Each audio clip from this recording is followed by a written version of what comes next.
Pai nosso, em nome do Senhor Jesus, ora agora que todos nós sejamos cheios do Teu conhecimento, da Tua vontade, em toda a sabedoria e inteligência espiritual. Ora, Senhor, que nos corrobores em toda a fortaleza, segundo a força da Tua glória, em toda a paciência e longanimidade, e Te sirvamos com gozo. Graças Te damos, Senhor, em o nome de Jesus Cristo. Amém e amém. Salmo 77, versículo 6. O salmista diz: de noite indago o meu íntimo e o meu espírito prescruta. Rejeito ao Senhor para sempre? Acaso não torna a ser propício?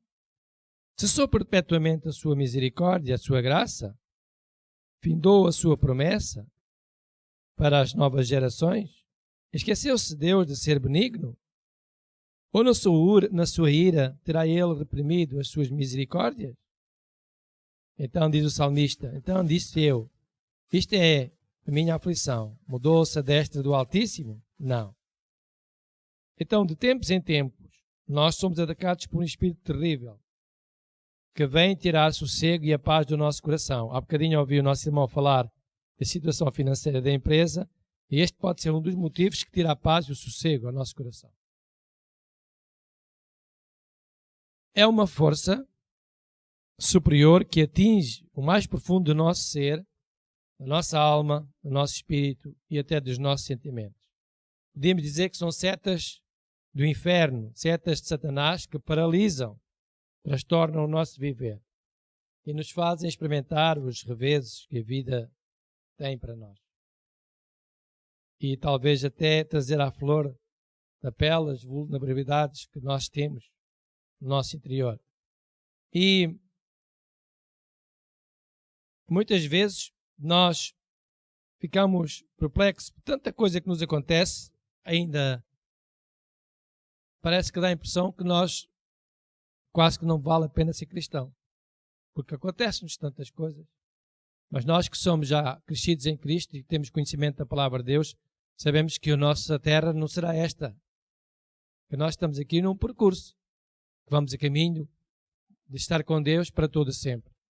Então, Jesus não nos deixou sem conhecimento, Ele disse que nós teríamos aflições. E as aflições são tantas, podem atacar a nossa alma, o nosso espírito, o nosso corpo. O espírito de aflição que me refiro hoje ele é traiçoeiro, porque ele atinge o nosso pensamento. Nós já temos aprendido que a mente é o campo de batalha. Atinge o nosso pensamento, já sabemos que os nossos 5 sentidos também são afetados, fazem parte da nossa alma. E esse espírito produz em nós sentimentos amargos. Às vezes reagimos com amargura, às vezes sentimos tão frios, tão frágeis e até tão vazios, desejamos a solidão, outras vezes estamos mesmo sós, estando acompanhados. É uma sensação terrível de impotência que pode muitas vezes nos causar até medo e pavor. E é bem verdade que o próprio Senhor Jesus Cristo nos alertou a respeito das muitas aflições que passaríamos neste mundo. João 16, versículo 33. Tenho-vos dito isto para que em mim tenhais paz. Estamos a ver aqui que só com Jesus é que podemos ter paz. Porque no mundo nós vamos ter essas adversidades como tenho enumerado até aqui.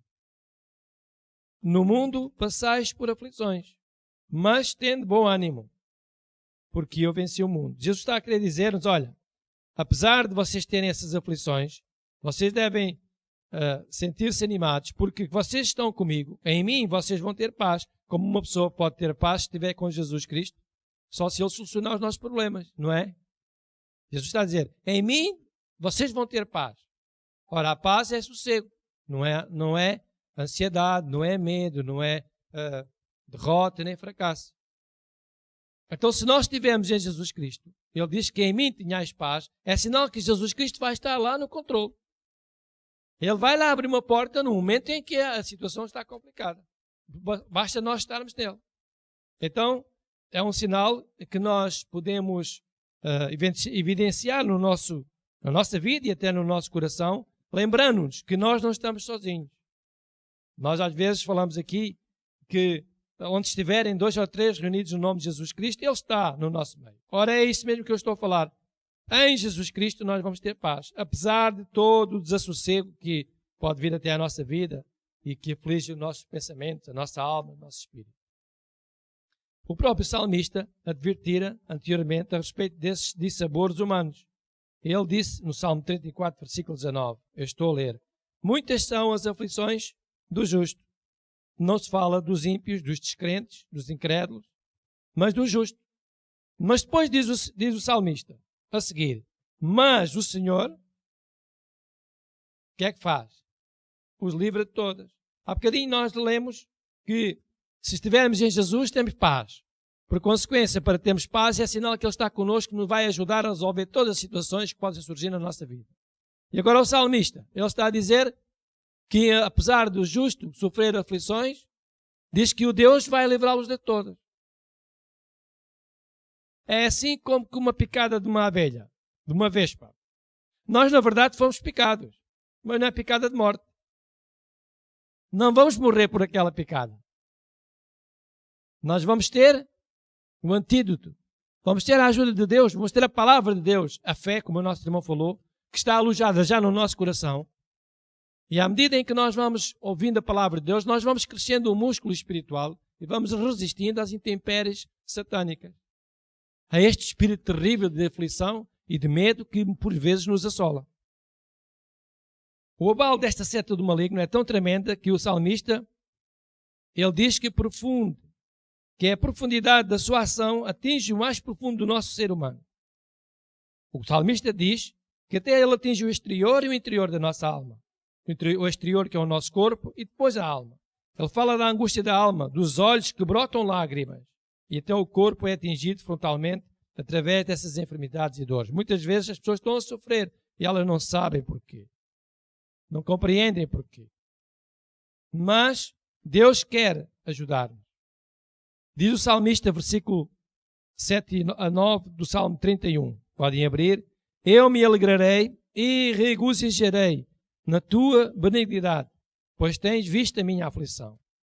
Conheceste as angústias da minha alma e não me entregaste nas mãos do inimigo. Firmaste os meus pés em lugar espaçoso. Compadeceste de mim, Senhor, porque me sinto atribulado. De tristeza os meus olhos se consomem, e a minha alma e o meu corpo. Mas o salmista dizia que ele se alegrava no Senhor.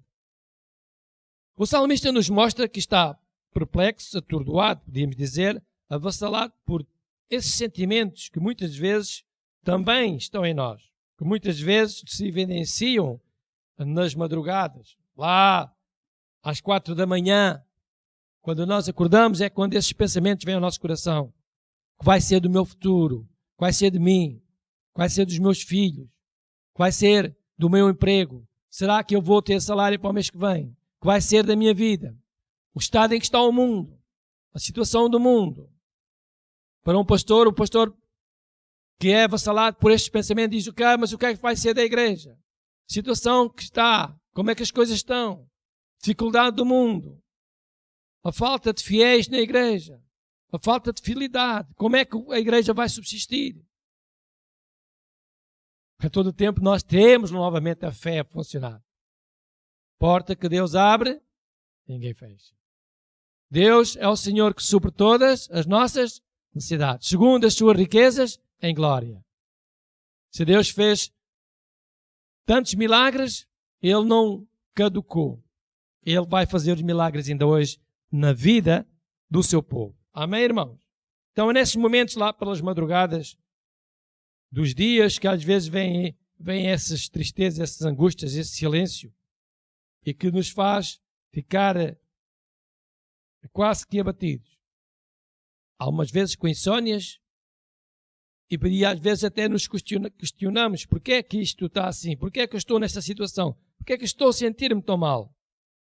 O salmista, no Salmo 77, versículo 6 ao 9, podem abrir, diz, de noite chamei à lembrança o meu cântico, meditei em meu coração e o meu espírito investigou. Rejeitará o Senhor para sempre e não tornará a ser favorável? Cessou para sempre a sua benignidade?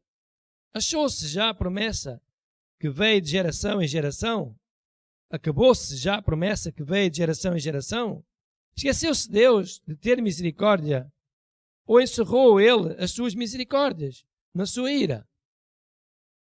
E eu disse, isto é enfermidade minha. E logo me lembrei dos anos da destra do Altíssimo. Muitas vezes nós pensamos, será que Deus está mesmo no controle da minha vida? Será que Deus está a ouvir as minhas orações? Será que Deus está mesmo a controlar a minha vida? Será que Deus está mesmo comigo? Com tanta situação adversa, será que Deus está mesmo lá na minha vida? Pois esse é o tal sentimento de aflição, este espírito terrível que nos leva à derrota e ao fracasso. Mas nós não podemos viver debaixo dessa pressão e desse espírito. Mas depois de todos estes questionamentos, alguns são racionais, estão acima dos nossos sentimentos, o salmista diz, então digo eu, isto é a minha aflição, mas o Senhor, Ele está no controle. A aflição é um sentimento de agonia, sofrimento intenso, preocupação, pode surgir como um desassossego por alguma coisa que afeta ou vai afetar a nossa vida. Pode causar angústia, tristeza, mágoa, pesar, dor, inquietação, ansiedade, sofrimento físico, tormento e até pode ter um sentimento de tortura. Parece que cada vez estamos piores, estamos ali naquele sentimento e nunca mais saímos daquela situação. De onde surge o espírito de aflição? Qual é a sua natureza? E por que somos atingidos por esses sentimentos? As aflições muitas vezes surgem dos conflitos que vêm da natureza humana, de nós próprios, uns com os outros, da maneira de não nos entendermos, da maneira como nós nos vemos uns aos outros, da maneira como nós nos respeitamos ou não, da maneira como nós nos compreendemos ou não, do estilo de vida que nós temos, da linguagem que nós usamos. Esses sentimentos podem vir de tudo isso. Por fim, podem vir da essência da nossa alma. Se nós realmente somos genuínos ou se nós somos maliciosos. E tudo isso causa um turbilhão dentro de nós e que nos traz danos emocionais, pode causar danos físicos e pode nos afastar da crença num Deus poderoso. No domingo, eu vos disse para nós estarmos alerta, porquê? Porque íamos ser bombardeados com o mundo e que nos ia fazer com que nós entrássemos em descrença em relação a Deus. O mundo nos ia oferecer muitas coisas. Hoje vocês já estão a ver que há muitas instituições que estão a usar o nome de Deus simplesmente para obterem benefícios de toda a ordem, de toda a maneira. Utilizam todo o estratagema, mudam de visual 10, 20 vezes, utilizam todo o estilo de coisas para chamar a atenção das pessoas. Verdadeiramente uma indústria religiosa que não tem nada a ver com o Espírito de Deus. E ainda por cima, em nome de Deus, se promete cura no tal dia, às tantas horas, para aquela solução. Coisa que não está prometida na Bíblia em lado algum. A Bíblia diz, ainda que veja um anjo do céu e que ele vos anuncie outro evangelho, não creiais nele. Também diz a Bíblia em Mateus 25 que nos últimos tempos surgirão tais sinais e maravilhas que, se possível for, até enganariam os escolhidos. Olha, se nós não tivermos atenção, se nós não tivermos fortes em Jesus Cristo, a nossa alma, as nossas emoções, os nossos pensamentos ficam todos conturbados com o mundo. E o mundo nos chama, nos amarra, nos prende. Uma vez vi um polvo a caçar a sua presa. Era um peixe que era tamanho do polvo. Perdão, não era um polvo, era um choco. E o choco não era muito grande, mas também não era pequeno, era médio. E a presa estava bem viva. Só que o choco disfarça-se. Fica quase igual à presa. E o choco não tem uma arma especial. A única arma que ele tem são os tentáculos, e que depois esses tentáculos abraçam a presa e a puxam, e ele fica por cima da presa, e a presa não tem possibilidade sequer de se mover, porque fica ali. Está viva, mas não consegue mover. E à medida em que a presa fica tão inerte, então ele tem uns dentes, tem uma boca, parece a boca de um papagaio, exatamente a boca do papagaio. O bico de um papagaio é o bico de um choco. Move-se no mesmo sentido, exatamente. Então o choco começa a comer a presa ainda viva. É assim que o mundo faz com as pessoas. Lança os seus tentáculos, que é tudo aquilo que nos pode amarrar e que a nossa alma está desejosa de possuir. E nós deixamos que eles ficarem naqueles tentáculos e estamos ali amarrados por aquilo. E depois, quando damos por isso, já é tarde. Já é tarde porque já estamos a ser trincados.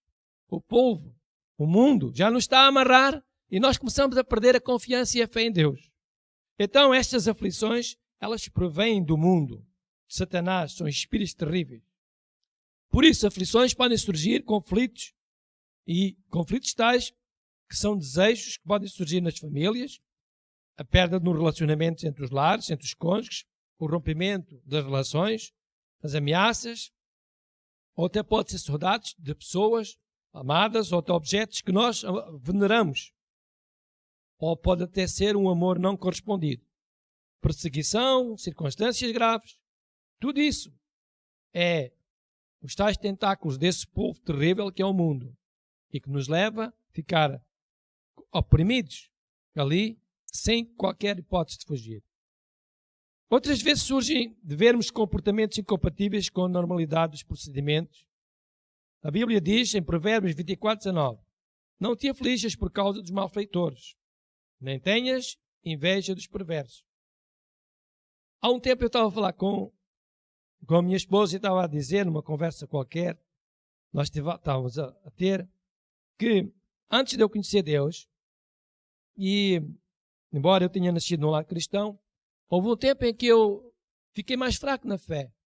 O mundo também, os tentáculos do povo e do choco do mundo também me agarraram a mim. Tive algum tempo ausente das coisas de Deus. E tenho umas marcas invisíveis no meu corpo, que são provas evidentes das trincadelas desse povo, desse choco. Porque os caminhos que eu estava a percorrer eram os caminhos exatamente opostos à vontade de Deus. E porque era a vontade de Deus, eu estava desprotegido de Deus. E estando desprotegido de Deus, estava sujeito a esse tentáculo. E essas mordidelas desse povo e desse choco. E sofri bastante. Quase perdi a vida. Só porque eu me esqueci de Deus por alguns momentos. Por algum tempo. Às vezes nós pensamos, então, mas há pessoas aí no mundo que não ligam nenhuma a Deus. Eu quero dizer a vocês que você nem imagina como é que estão os corações dessas pessoas e os sentimentos deles. Estão todos baralhados. Todos baralhados. Eu estava a falar há pouco tempo com uma pessoa de bem, que tem muitos bens, e eu estava a dizer que lembra-te que deves ter cuidado em ajudar aqueles que têm dificuldade. Porque todos esses bens não os deves desperdiçar e podes ajudar aqueles que estão em dificuldade. Claro que essa pessoa nunca soube o que era fome. Nunca soube o que era necessidades. Nunca soube. Eu ouvo falar, mas isto nem lhe diz nada, porque ele não tem experiência nenhuma com a fome, nem com a pobreza. E o mundo está assim. E depois da conversa, aquela pessoa diz, mas eu estou aqui com um problema. É que eu tenho 2 filhos e não sei se eles vão conseguir tomar conta de todas aquelas coisas que eu já construí até o dia de hoje. Aquelas pessoas não estão seguras. É porque os filhos não estão nada interessados em seguir os passos dos pais.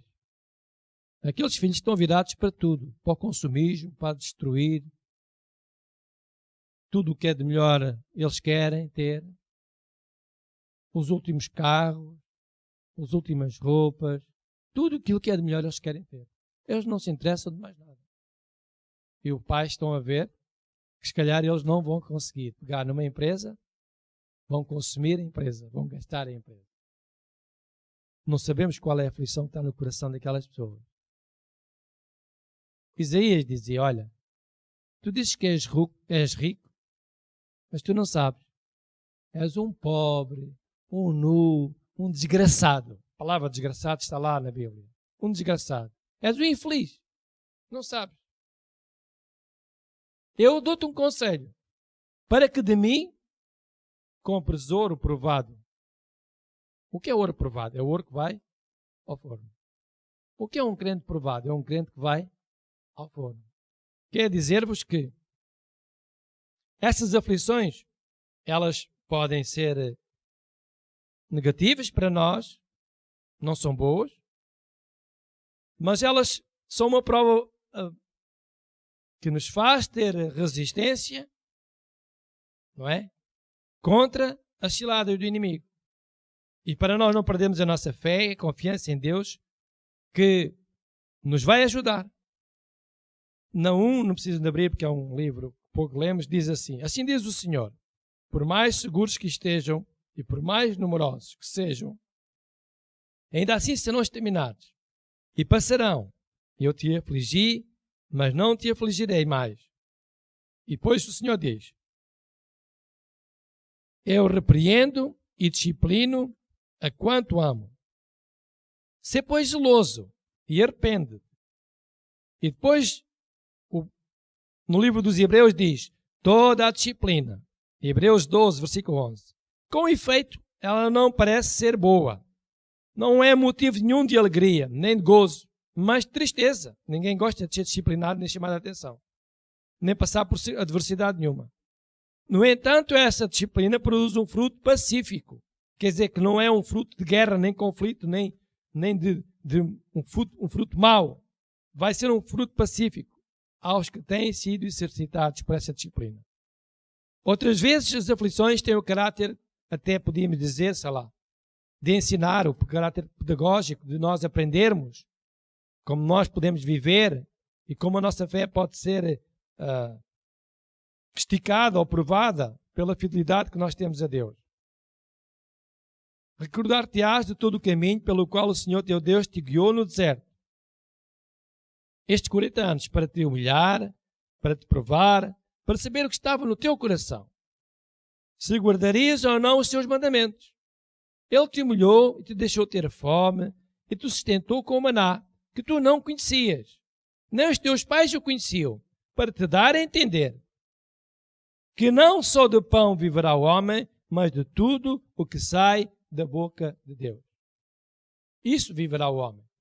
Depois Deus diz, olha, nunca se envelheceu a tua veste, nem se encheu o teu pé nestes 40 anos. Sabe, pois, no teu coração que, como um homem disciplina a seu filho, assim também eu te disciplino. Eu, o Senhor, teu Deus. As aflições, muitas vezes, servem de disciplina para nós. Quando nós estamos bem, há dias ouvi que um nosso irmão dizer que não tinha nenhum milagre extraordinário para contar na vida dele. Ouvimos todos. Que Deus não tinha curado nenhuma enfermidade incurável, que Deus não tinha enviado nenhuma bênção sobrenatural financeira, que Deus não fez nada de especial assim, relevante, que se pudesse dizer, foi um milagre instantâneo de Deus ou algo sobrenatural. No entanto, o nosso irmão disse que Deus o tinha salvo, tinha tido um encontro com ele e que tinha modificado a sua vida. E que sente que a sua proteção está com ele e com a sua família. Ora, nós temos Deus. Pelo facto de nós sermos filhos de Deus, nós não podemos rejeitar a disciplina, nem a correção de Deus. Porque Deus vai corrigir-nos. Deus não nos vai castigar partindo de uma perna ou um braço, mas Deus vai permitir que certas coisas venham à nossa vida. E estamos a ver o mundo aí. Por acaso, o mundo está mal. Porque os homens estão numa situação, eles não sabem o que fazer mais. Este conflito agora que está a surgir em Moçambique. Quando os homens estão a investir em Moçambique, novas empresas. Quando o país estava em paz, depois de não sei quantos anos de guerra, agora estão novamente a entrar em guerra. Mateus 25 está escrito. Está lá tudo escrito. Agora que os homens foram para lá investir, agora que novas empresas estavam lá, agora que a África do Sul e outros países estavam lá em grande para que aquele país progredisse, estão novamente em guerra, em conflito. As pessoas estão a ser raptadas. Está a haver uma crise tremenda lá em Moçambique. As igrejas evangélicas há, para aí 30 anos, os templos da Assembleia de Deus, o maior templo da Assembleia de Deus que eu contribuí para lá para ser feito em Moçambique, foi roubado, queimaram o templo, mataram algumas pessoas da igreja, fizeram tiranias terríveis. Jesus não é o Senhor daquele país. E Deus diz, bendita é a nação cujo Senhor é o nosso Deus. Ora, nós estamos a ver o caos em que o mundo está. Nós, irmãos em Cristo. Se nós não virarmos para as coisas de Deus, para a parte divina, nós vamos ser envolvidos por esses tentáculos desse polvo que é o mundo e que nos vai amarrar de uma ou de outra maneira. E a maior arma que o mundo tem, que o diabo tem agora, é fazer com que nós desacreditemos que Deus é capaz de nos ajudar, que essa coisa de Deus não é assim, isso é mais uma coisa que os homens inventaram. E se o homem entrar em descrença contra Deus, ele virar-se-á contra Deus, e quando alguém se vira contra Deus, nunca fica bem. Deus vai rejeitar essa pessoa. Agora nós temos que ter um espírito diferente. Nós, o seu povo, o povo de Deus. Nós devemos ter o espírito que tiveram alguns servos de Deus. A fé amadurecida pela adversidade, ela pode produzir muitos frutos. Pois tu, Deus, nos provaste, como provaste a prata, fizeste que os homens cavalgassem sobre a nossa cabeça. Passámos pelo fogo e pela água, porém, afinal, nos trouxeste para um lugar espaçoso. Como é que se vence este espírito de aflição? Aprendemos como vencer o espírito de aflição com exemplos de homens que já um dia passaram por essas situações semelhantes, ou piores do que a nossa. A primeira maneira de vencer é com louvor. Você consegue adorar a Deus, louvar, cantar a Deus quando você está a passar uma adversidade? Há dias a nossa irmã pregou, há bem pouco tempo, que Gedeão e com os cântaros, e eles a fazer aquela gritaria, todo o exército virou uns contra os outros e morreram, mataram-se uns aos outros. Calhar, nós não estamos a utilizar esta arma poderosa que é a arma do louvor. Nas nossas casas, enquanto estamos a fazer a nossa vida diária, cotidiana, nós podíamos pôr um louvor ou cantarmos até os cânticos que normalmente nós cantamos, que nós sabemos. O tempo que estamos a ver um programa de televisão ou a ouvir, por que é que nós estamos a cantar um cântico? Se estivermos a cantar um cântico, à medida em que estamos a louvar a Deus, nós estamos a afastar de nós esse espírito terrível do medo que nos aflige, com aqueles exemplos todos que vos disse, que nos atormenta e que nos faz acordar às tantas da manhã, com medo do nosso futuro. Porque nós estamos aqui e nós pensamos aqui embaixo com mente carnal, porque nós só estamos a pensar que vamos ficar aqui uma eternidade. E não pensamos que a nossa passagem, que isso aqui é uma passagem. Nós pensamos que construir uma boa casa, um bom carro, ter muito dinheiro, ter mais bens, mais dinheiro, mais bens, usufruirmos de todos os benefícios, tudo isso. E a todo o tempo, nós não estamos aqui muito tempo. Nós vamos passar para outro sítio. Então nós estamos a construir as coisas todas como ficássemos cá eternamente. Por isso é que sofremos tantas adversidades, porque nos viramos para o mundo, para os desejos da nossa alma, das nossas emoções, e deixamos a parte espiritual, que é a mais importante. Veja como é que 3 pessoas conseguiram vencer o mundo. Então vamos abrir em Daniel. Daniel, capítulo 3, versículo 13. Responderam Cedraque, Mesaque e Abed-nego ao rei: ó Nabucodonosor, quanto a isto não necessitamos de te responder. Se o nosso Deus, a quem nós servimos, quer livrar-nos, Ele nos livrará da fornalha do fogo ardente e das tuas mãos, ó rei. Se não, fica sabendo, ó rei, que não serviremos a teus deuses, nem adoraremos a imagem de ouro que levantaste. Ora, temos aqui 3 homens que venceram o espírito da aflição. Você já pensou bem o que é estar diante de um rei todo-poderoso, que podia mandar matar aqueles homens naquele momento ali, com uma espada, mas decidiu pô-los num forno ardente. E nós lemos isto aqui como que ele é uma coisa qualquer, passou-se e tal. Mas não, foi verdade. Era mesmo um forno, foi aquecido mais, com uma temperatura superior, mais 7 vezes. E depois foram enviados lá para dentro 3 homens, atados. E que não tiveram qualquer alternativa de fugir. E aqueles homens, antes de irem lá para dentro, eles disseram que serviam um Deus vivo e poderoso.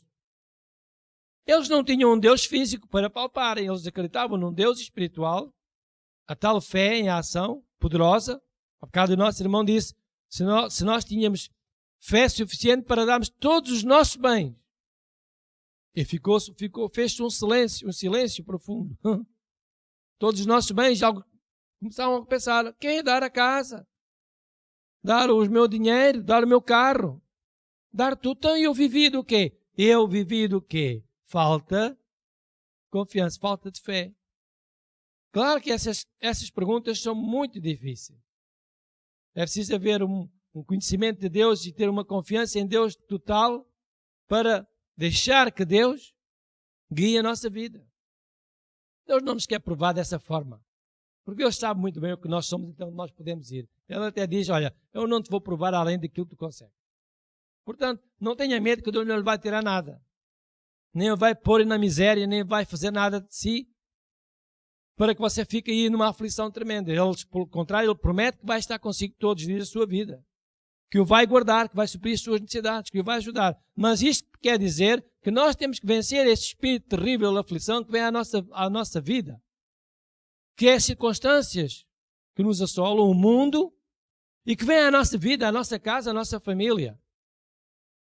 Eu pedisse a vocês para levantarem a mão e dizer, quem é que já uma vez se sentiu só, apesar de estar acompanhado? Se calhar havia pessoas aqui que levantavam a mão.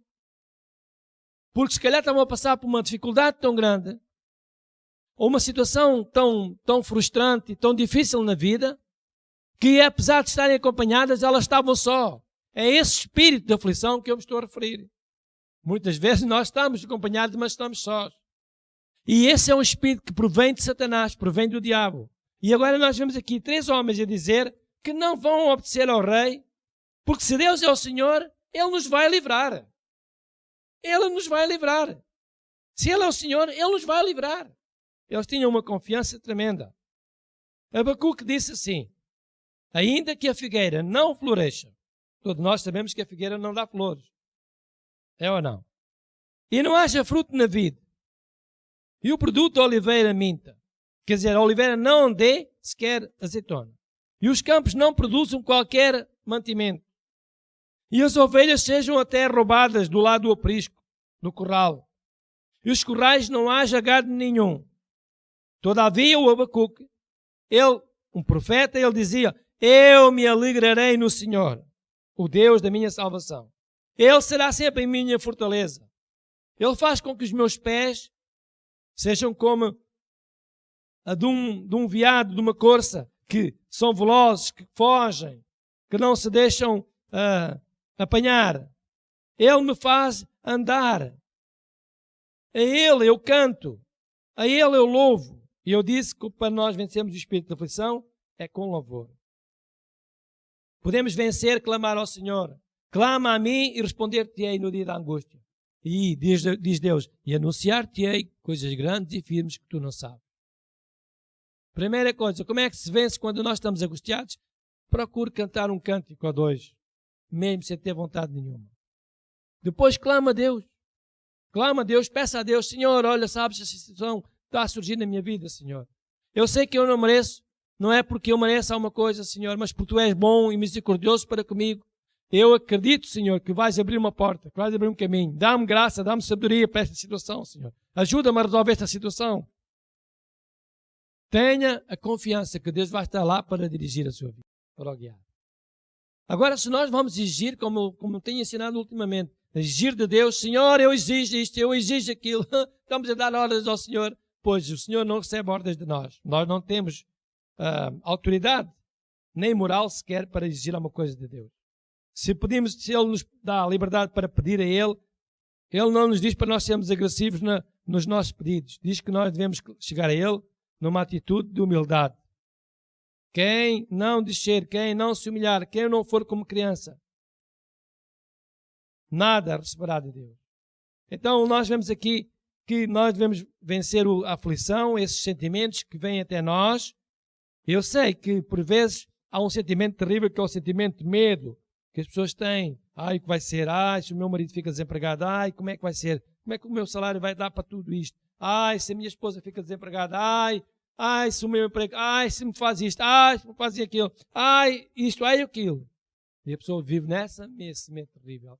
Está possuída de um espírito de medo, que não provém de Deus. A melhor forma de vencer esse espírito é louvando a Deus. Cantar ao Senhor. E depois clamar a Ele. Clamar não é dizer, Senhor, eu exijo que tu resolvas o meu problema. Eu exijo, Senhor. Eu exijo, Senhor. Ou então, às vezes, nós dizemos uma frase errada que é, Senhor, eu lembro a tua palavra. Eu lembro-me da tua palavra. Deus não precisa que nós o recordemos da sua palavra. Traz à memória a minha palavra. Traz à tua memória. Diz lá, à memória. A memória, mas não é de Deus. Deus nunca se esquece da sua palavra, das suas promessas. As promessas deles são sim, sim, e nele o amém. Nós é que temos que trazer à nossa memória a palavra de Deus. Temos que a conhecer e dizer, Senhor, lembra da tua palavra, onde está escrito que as tuas misericórdias são de geração em geração. Então eu trago à memória a palavra de Deus. E depois eu pego nessa palavra, Senhor, agora, Senhor, porque tu és bom e misericordioso, bondoso para comigo, não tens em conta os meus erros, as minhas falhas, Senhor, te peço que me ajudes neste momento, nesta situação, que me guies, que me dês direção. Pode crer que uma oração desta natureza vai ser respondida, se nós tivermos o Espírito Santo. Ao que o povo de Deus está habituado a exigir, porque a nova doutrina das igrejas é, parece que nós falamos para Deus como falamos para o diabo. Não pode ser. Nós aprendemos que vamos responder ao diabo. É verdade, podemos responder ao diabo. Podemos até repreender o diabo, porque parece que estamos mais convictos se falarmos isso, fazemos esse gesto. Mas para Deus não podemos usar esse tipo de linguagem. Deus não está sujeito aos nossos caprichos nem à nossa maneira de vencer. Deus vence à maneira dele. E vimos a nossa irmã ensinar há dias que ele até vence sem fazer nada. O povo vence sem fazer nada. Deus diz, olha, não te preocupes. A Bíblia diz, se Deus é por nós, quem será contra? Então, a maneira de Deus não é uma maneira agressiva de guerra, nem contenda. Quero dizer a vocês, para terminar, que muitas vezes nós devemos analisar o estado da nossa vida espiritual. O estado em que nós estamos espiritualmente. Se nós estamos a agir muito na carne e estamos a deixar-nos desenvolver pelo mundo, ou se nós somos mesmo espirituais. Se nós estamos a ser espirituais, se Deus está mesmo dentro de nós. Se nós estamos a mostrar provas que estamos com Deus e que Deus está connosco. Se estiverem em mim e a minha palavra estiver em vós, o que é que diz Deus? Muitas vezes nós não estamos em Deus. E a sua palavra também não está em nós.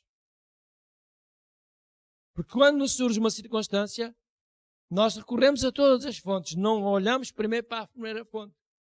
Pomos a primeira fonte, que é Deus, em segundo plano ou terceiro. E vamos recorrer à primeira fonte, que é a fonte do materialismo, do mundo, do homem, da ciência humana. Vamos recorrer a essa fonte. É exatamente o oposto daquilo que nós ensinamos. Ensinamos aos outros que devemos recorrer a Deus, mas depois, quando surge uma circunstância, vamos recorrer ao mundo. E isso não é a forma correta. Primeiro nós vamos ter com Deus, olha, Senhor, estou nessa situação, eu não sei mais o que fazer. Senhor, eu peço a tua ajuda, a tua misericórdia. Senhor, guia-me os passos. Orienta-me, Senhor, dá-me sabedoria. Eu não estou a dizer que os irmãos não devem recorrer à ajuda de outras fontes, mas nós temos que pôr Deus no lugar que Ele merece, que é o primeiro lugar. Se não for assim, nós não estamos a fazer de Deus o nosso Senhor, nem estamos espiritualizados. Nós estamos materializados. Falamos na carne, agimos na carne, porque nós somos muito mundanos, mas nós temos que nos espiritualizar mais, temos que ser mais espirituais. Nós podemos repreender o espírito de tristeza e angústia. Possa vir até nós. E temos que ficar livres para adorar a Deus, clamar a Ele com fé. Clamar, orar a Deus com fé, mas no espírito de humildade. Esperarmos que a sua bênção venha no tempo certo sobre cada um de nós. Vocês podem ficar de pé e eu vou orar a Deus e vou orar como se fosse uma oração de toda a congregação. Nós não temos que ficar possessos de nenhum espírito de medo por causa do mundo.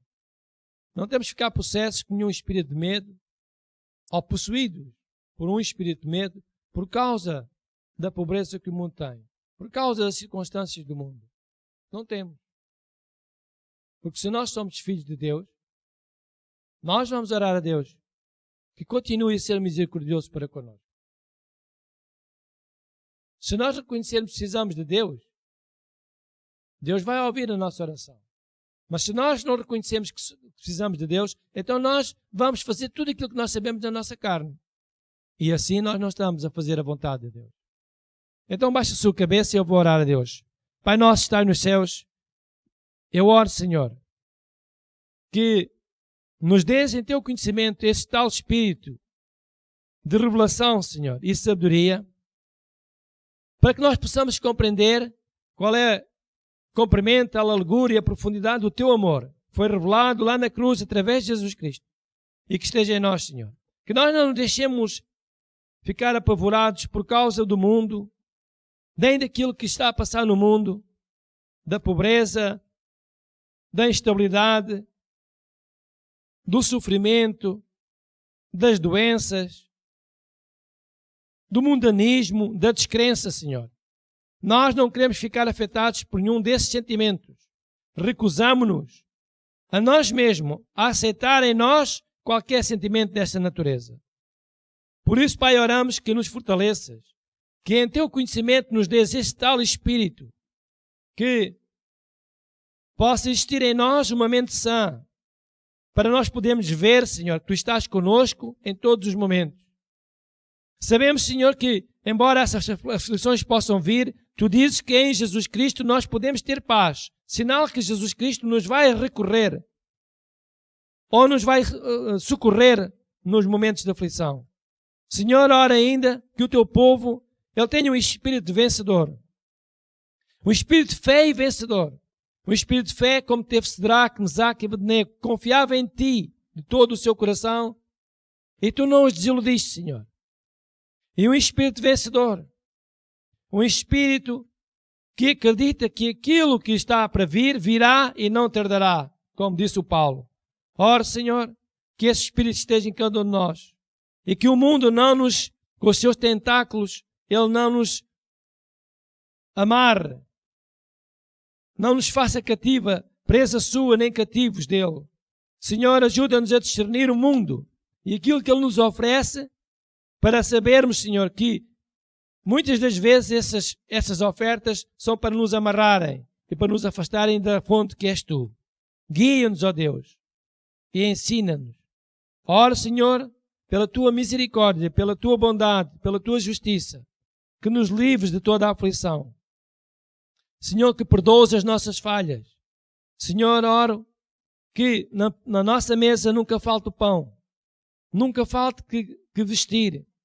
E, Senhor, oro ainda que as tuas promessas se cumpram em nós, na nossa família, na nossa casa, em todos os nossos irmãos, os que estão presentes, os que estão ausentes, os que estão por aí, Senhor, espalhados, por esses países, por essas cidades, Senhor, que ouvem a tua palavra. Oro, Senhor, que os fortaleças no seu homem interior também, Senhor. E que ao ouvirem a tua palavra eles possam confiar em ti. E possam lembrar-se que, através do louvor e do clamor a ti, no espírito de humildade, tu vais ouvir e vais resolver os seus problemas, ajudando-nos a resolver os seus problemas, Senhor. Oro, Pai, que a nós que estamos aqui neste lugar, continuemos todos firmes, fundados em ti, para que o mundo não nos amarre. Pai, ilumina o nosso coração, ilumina os nossos olhos, Senhor. Não nos deixes cair em tentação. E, Senhor, peço que nos livre de todo o mal. Porque sabemos que a glória pertence a ti. E o poder também é teu, Senhor. E por isso nós estamos sujeitos à tua bondade e à tua misericórdia. E, Pai, acredito no meu coração e declaro com a minha boca que nós, o teu povo, quer nós que estamos aqui, quer o teu povo está por todas as cidades e até países, Senhor, distantes deste lugar, que ouvem a tua palavra, Senhor, que eles também ficarão protegidos pela tua bênção, pela tua misericórdia. Porque tu és um Deus bom e fazes que o sol nasça sobre justos e injustos. E por isso, Pai, nós, o teu povo, estamos justificados por ti e estamos a partir de abençoados por ti. Te dou graças, Senhor, por essa bênção, por essa misericórdia que virá sobre nós e sobre o teu povo, em o nome de Jesus Cristo. Amém e amém. Irmãos, não deixe que o medo venha ao seu coração. Não deixe. Não deixe que o medo venha ao seu coração. Não deixe que esse medo venha ao seu coração. Porque esse medo vai amarrá-lo, vai impedi-lo, vai subjugar a sua fé. Mas depois, quando você quer ir em frente, já não consegue. Então você tem que se deixar, tem que se agarrar a Deus. E não pensar que o seu futuro vai ser um futuro difícil, porque o mundo nos está a apresentar uma coisa terrível. Não. O mundo nem sabemos se ele vai existir muito tempo. Por que é que estamos preocupados com amanhã? Basta cada dia o seu mal, a sua situação. Então confie em Deus. Amém? Confie em Deus. Confie na sua palavra. Faça a sua parte, buscando Deus em primeiro lugar. Peça direção a Deus. Louva a Deus. Ponha lá o louvor. Se não for da nossa igreja, um louvor que seja um louvor adequado à sua necessidade. Louva a Deus. Levanta as mãos para Deus quando está sozinho, quando estão lá no campo, quando estão em casa, quando estão no trabalho e têm a oportunidade de louvar a Deus. Por que não louvar a Deus? E depois, nos momentos em que estão mais sós, façam os seus pedidos a Deus numa atitude de humildade. Deus está lá para responder. Qual é o pai que não quer ouvir o filho?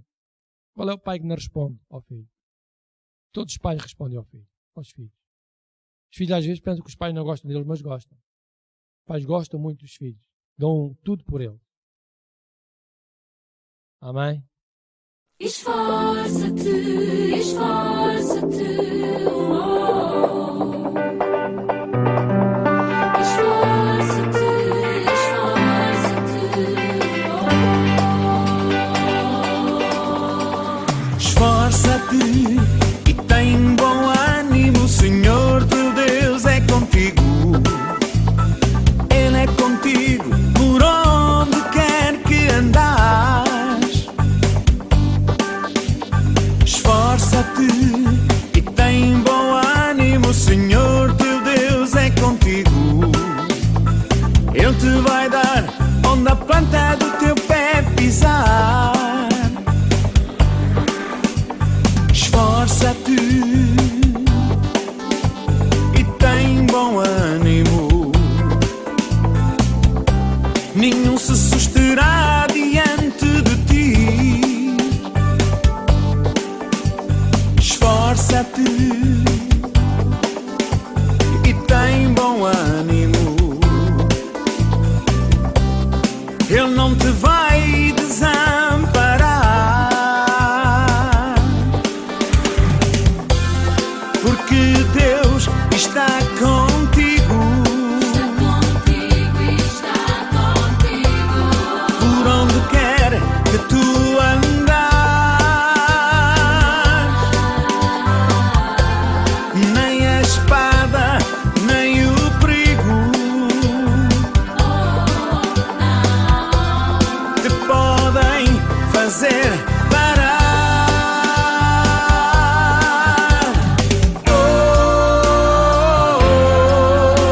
Esforça-te e tem bom ânimo. Esforça-te e tem bom ânimo. Esforça-te e tem bom ânimo. Esforça-te e tem bom ânimo. Esforça-te e tem bom ânimo. O Senhor teu Deus é contigo. Ele é contigo por onde quer que andares. Esforça-te e tem bom ânimo. O Senhor teu Deus é contigo. Ele te vai dar onde a planta do teu pé pisar. Porque Deus está contigo.